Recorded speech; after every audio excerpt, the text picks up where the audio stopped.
Aquí va esta pequeña cápsula sobre el 19 de abril de 1810. Como a lo mejor no te lo contaron en bachillerato, o sí, quién sabe. Pero bueno, el caso es que ese día efectivamente que nosotros identificamos como el día de la firma del Acta de la Independencia, sí, ese fue el día que comienza oficialmente el movimiento independentista en Venezuela. Y ese día lo que sucedió fue que destituyeron a las autoridades españolas y quedó a cargo una junta de gobierno presidida por dos alcaldes del gobierno municipal. Antes de eso había habido una revolución mantuana que había fallado y desde Londres Francisco de Miranda enviaba cartas promoviendo el nombramiento de una junta similar. Sin embargo, los independentistas no se ponían de acuerdo, no estaban unidos y les costaba mucho lograr sus objetivos.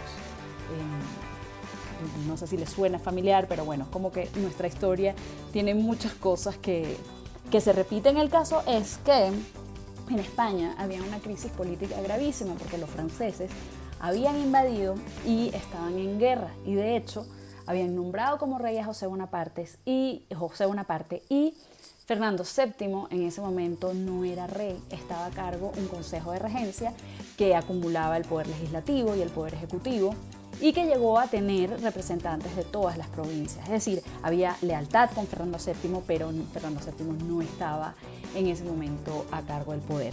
En Venezuela era poco lo que se sabía en 1810 de lo que estaba pasando efectivamente en España. Es decir, Vicente Emparan controlaba la información. Primero pasó varios meses sin tener información y luego cuando finalmente llegó a conocer lo que estaba sucediendo en España y que Fernando VII ya no era rey, que habían nombrado un consejo de regencia y que cada provincia iba a tener autonomía para decidir cómo se iba a autogobernar, Emparan, notando el peligro que esto suponía para él y la fuerza que estaba agarrando el movimiento independentista, además de que ya había leído las cartas de Francisco de Miranda que otros miembros del movimiento independentista le habían hecho llegar como traición a Miranda, se dio cuenta que lo mejor que podía hacer era controlar la información, y en la población lo que se manejaba era puros rumores. Entonces, bueno, de nuevo, cualquier similitud parece mentira, pero hoy en día no estamos mejor informados que en 1810. El caso era que lo único que se manejaba eran rumores, y cuando por fin se da a conocer esta información, los independentistas aprovechan el 19 de abril de 1810 porque ese día era Jueves Santo. Y entonces aprovecharon que iban a haber festividades religiosas y muy tempranito por la mañana llamaron a un cabildo que quedaba en la Plaza Mayor. Los cabildos se llevaban a cabo en la Casa Amarilla, que sigue de pie hoy en día, es de hecho sede del Ministerio de Relaciones Exteriores.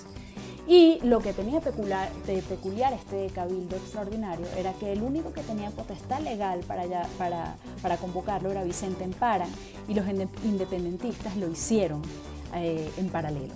Y a Vicente Emparan no le quedó otro remedio que presentarse. Él trató de trolear la reunión y cuando dieron las 9 de la mañana se fue a la iglesia porque era un día sagrado, y cuando llega a la iglesia y empiezan a gritarle a cabildo, entre ellos Alias, que estaba ahí, y le hace seña a los húsares para que se cuadren, se da cuenta entonces que ya no tiene control sobre las Fuerzas Armadas y que está prácticamente perdido.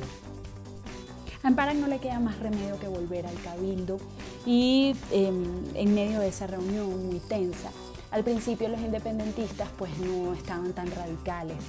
De hecho, nunca tuvieron la intención en ese momento de desconocer a Fernando VII, y sí quizás hubiesen colaborado o instaurado una junta en la que Emparan hubiese podido tomar parte de alguna manera, pero a medida que fue avanzando el día se fueron dando cuenta que sus posiciones eran radicalmente opuestas y que se ponían cada vez más tensas.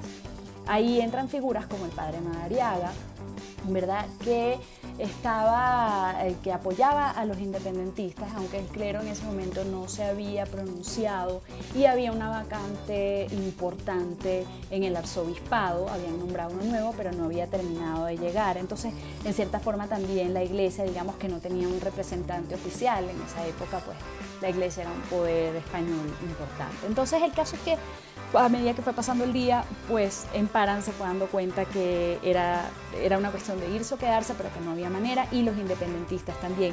Y en ese momento en que están todo muy álgido en Paran es cuando sale al balcón y le pregunta a la gente si quieren que él lo siga mandando. Y hay como una especie de momento tenso, de titubeo, y es ahí cuando Madariaga hace a espaldas de Paran su famosa seña y produce una reacción radical, contundente, ese no que cambió la historia de Venezuela.